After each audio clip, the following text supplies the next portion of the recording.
Masih melanjutkan dari bagian terakhir yang kita tinggalkan dengan Guwon dan Do-hee berciuman dengan penuh gairah. Guwon memberitahu Do-hee bahwa kekuatannya telah kembali sepenuhnya, dan dia senang Guwon bisa melindunginya sekarang. Mereka kemudian pulang ke rumah dan mewujudkan pernikahan mereka. Do-hee dan Guwon pun menikmati malam kebersamaan mereka dengan cara bertukar kasih sayang yang begitu hangat. Keesokan paginya, Guwon yang bangun lebih dulu terus berbaring di samping Do-hee, sambil menatap Do-hee yang masih tertidur dengan penuh kasih sayang. Kemudian mereka pergi kencan sarapan lucu di hotel yang pertama kali mereka temui. Guwon senang Do-hee mendapat hari libur dan bersikeras melakukan hal-hal berpasangan. Dia bahkan merajuk ketika restoran mengatakan mereka tidak menawarkan makanan berpasangan sampai Natal. Meski begitu, mereka bersenang-senang dan berkencan paling mengharukan di dekat Sungai Han. Do-hee mencoba membantu Guwon memahami tentang manusia dan emosinya. Guwon merasa jika hidupnya saat ini jadi sangat remeh, tapi ia rela melakukannya asal bersama Do-hee. Sementara itu, Suan membuntuti pasangan tersebut dan mengambil foto mereka. Ia merasa yakin jika Do-hee tidak mungkin mundur semudah itu. Setelah hari yang menyenangkan, keduanya kembali ke apartemen, dan kecemasan Do-hee dipicu ketika dia mendengar lagu yang dimainkan Guang Chol ketika mencoba membunuhnya. Guwon memperhatikan hal ini dan kemudian memintanya untuk menari mengikuti lagu tersebut dan menciptakan kenangan indah yang baru. Di tempat lain, Sukmin memerintahkan para pemegang saham untuk mempercepat rapat pemegang saham khusus untuk memilih ketua baru.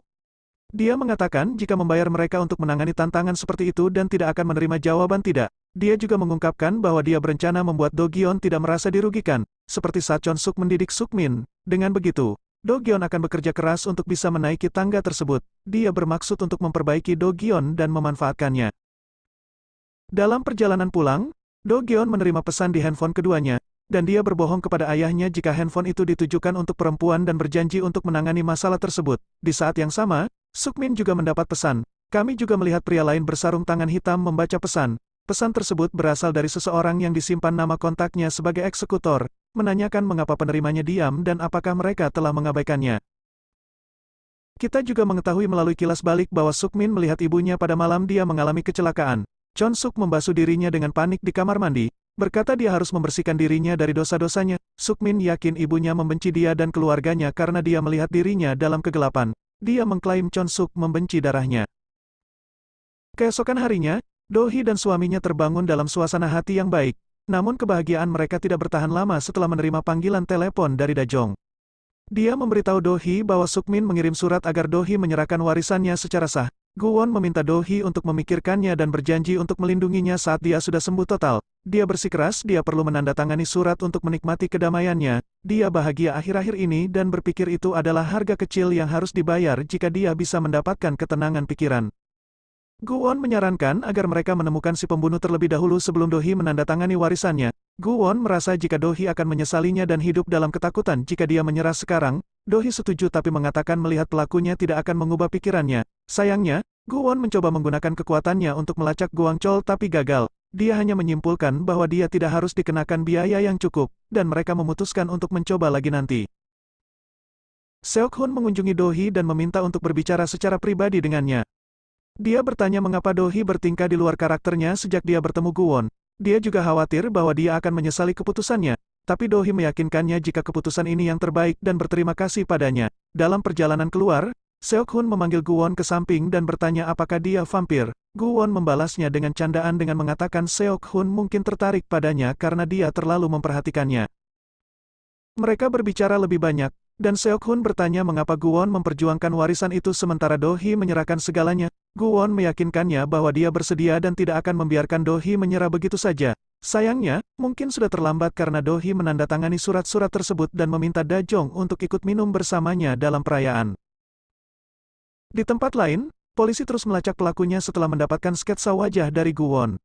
Ingat, dia melihat setengah wajah Guang Chol. Pada saat yang sama, di Yayasan Sunwoo, geng anjing liar membersihkan yayasan yang membuat semua orang ketakutan.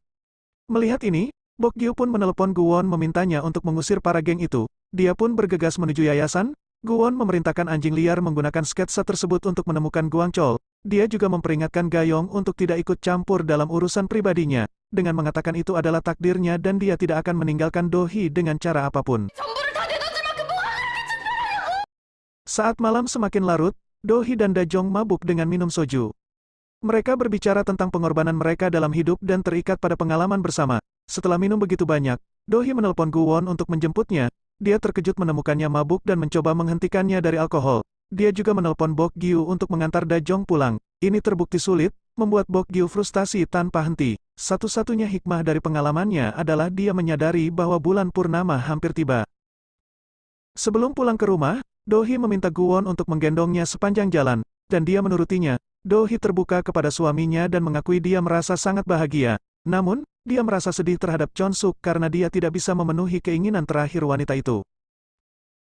Sementara itu, Guang Chol berbicara dengan seseorang bernama Abraxas di ruang obrolan. Abraxas mengatakan ada sesuatu yang menjadi masalah, dan sebaiknya mereka menghentikannya sejak awal. Keesokan harinya, polisi akhirnya mengidentifikasi identitas Guang Chol menggunakan sketsa wajah yang diberikan Gu Won. Geng anjing liar juga menelpon Gu Won dan memberitahunya bahwa mereka juga menemukan pelakunya. Sayangnya, Guang Chol dibakar sampai mati oleh Suk Min di tempat persembunyiannya. Ternyata Suk Min bekerja dengan Guang Chol. Dia membunuhnya karena dia tidak lagi dibutuhkan. Polisi sedang mengejar Guang Chol, dan dialah yang harus dihentikan. Terungkap juga keduanya pernah bertemu di penjara, dan Suk Min membantu Guang Chol membebaskannya.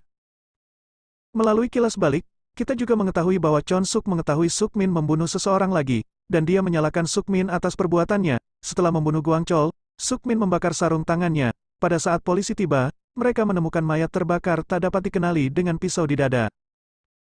Polisi menelpon Do Hee dan memberitahu dia tentang kasus ini. Dia dan Gu Won mampir ke kantor polisi. Namun, Gu Won meminta Seok Hun mengantar Do Hee pulang, karena dia harus kembali ke yayasan untuk mencari sesuatu. Dia menemukan alat penyadap yang ditinggalkan Guang Chol di kantornya. Gu Won menyadari jika Guang Chol dibunuh karena dia teridentifikasi. Begitu wajah asli Guang Chol terungkap, tamatlah dia.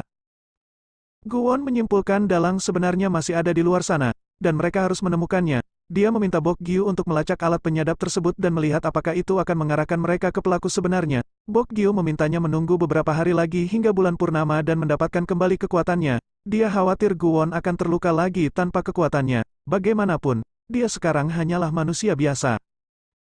Saat mereka berbicara, Gu Won menyadari jika semua jam di kantornya berhenti berjalan. Dia sadar bahwa kekuatannya telah hilang sepenuhnya. Dia bergegas ke rumah sakit untuk memeriksa gadis kecil yang dia sembuhkan dan menemukannya dalam kondisi yang mengerikan. Dia kembali ke Sunwoo, dan semua surat kontraknya dengan manusia hangus terbakar. Seluruh dunianya hancur di depan matanya, terbakar abis saat abu berserakan di sekelilingnya. Di rumah Suk Min, Sera menemukan potongan sarung tangan Suk Min yang belum terbakar sepenuhnya di perapian. Dia bertanya-tanya tetapi berpura-pura seolah itu bukan apa-apa. Selama perjalanan pulang, Do Hee memberitahu Seok Hun jika dengan kematian pelakunya, semuanya sudah berakhir sekarang. Namun, Seok Hun yakin segalanya masih jauh dari kata selesai. Dia curiga Gu Won mungkin membunuh Guang Chol untuk membalas dendam. Takut dengan nasibnya, Gu Won mengunjungi wanita Arabika di stasiun kereta bawah tanah, dan dia membawanya ke restoran. Dia mengungkapkan kekuatannya dan mengatakan dialah yang menganugerahkan kekuatan iblis pada Gu Won. Faktanya, Gu Won kini telah berubah menjadi manusia seutuhnya. Gu Won bertanya apakah ada cara untuk mendapatkan kekuatannya kembali. Sayangnya, jawabannya justru menimbulkan dilema lain. Agar dia mendapatkan kekuatannya kembali, Do Hee harus mati. Episode berakhir di mana Do Hee yang terluka tergeletak di lantai saat lingkungannya terbakar. Apakah dia dalam bahaya? Di tempat lain, Seok Hun bertemu dengan Gayong untuk menanyakan lebih banyak tentang Gu Won. Gayong mengungkapkan jika Gu Won adalah iblis yang menipu dan membawa kemalangan, membawa manusia ke neraka. Taruhannya terus menumpuk untuk pasangan tercinta kita. Do Hee telah menyerahkan warisannya, dan Gu Won harus memutuskan apakah dia bisa berhenti menjadi iblis. Ini adalah keputusan yang sulit, mengingat dia telah menjadi iblis selama 200 tahun. Keingintahuan kami juga terguncang oleh apakah dia akan mengingat kehidupan masa lalunya dan apakah Do Hee adalah bagian dari masa lalunya, bagaimana dia menjadi iblis, dan mengapa bersama Do Hee mengubahnya menjadi manusia. Di sisi lain, ada kemungkinan Do Gyeon mengetahui dosa ayahnya dan telah mengkloning ponselnya. Dia nampaknya sangat gelisah saat bersama ayahnya, yang membuat kita percaya Suk Min menganiayanya. Sera juga takut pada suaminya dan terbiasa menyembunyikan segala sesuatunya dan berpura-pura tidak ada hal buruk yang terjadi. Guang Chol seharusnya waspada dan berhati-hati saat bekerja dengan Suk Min. Namun, kemungkinan besar Guang Chol berhasil keluar, dan mayat itu adalah pemilik kontrakan yang telah lama dia bunuh. Kita akan mengetahui lebih banyak seiring dengan terungkapnya teka-teki tentang kejadian ini.